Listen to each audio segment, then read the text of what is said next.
A natural whitening moisturize and hydrate the skin. 2 tablespoons of milk rich in antioxidant and lactic acid as a natural brightening.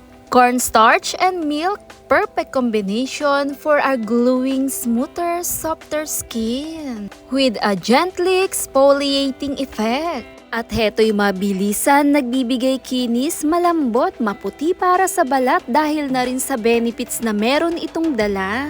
Higit sa lahat, all natural, achieve mo yung lambot at napaka-radiant kasama ng coconut oil na siyang maglalak ng moisture, hindi basta dry ang balat natin. Na maganda gamitin para sa ating mga kutis, all natural at perfect din to for all skin type. Na magbibigay fresh, vibrant, radiant skin para sa balat natin. At ang kagandahan dala, tumutulong din to sa labis na pagkalangis ng ating balat na nagiiwan ng refreshing, feeling smoother din. Nagbibigay moisturize, malambot, makinis lalo sa balat. Dahil nagbibigay tulong na rin to lalo sa pagka-dryness at hindi natin gusto sa ating kutis. Sa paggamit, kumuha lamang ng bulak at dahan-dahan lamang natin itong ilinis.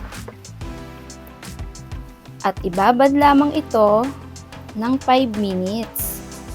Nagbibigay lambot, moisturize, hindi basta nagdadry ang ating balat dahil mas pinoprotektahan nito ang kutis natin. Tumutulong magbigay brightening na rin pagkatapos banlawan. Pansin mo ang resulta, makinis at malambot. Kahit hindi mo nagamitan ng moisturizer dahil tumutulong na rin ang coconut oil. Kahit pang araw-araw gamitin ay napakaganda nito. Thanks for watching guys!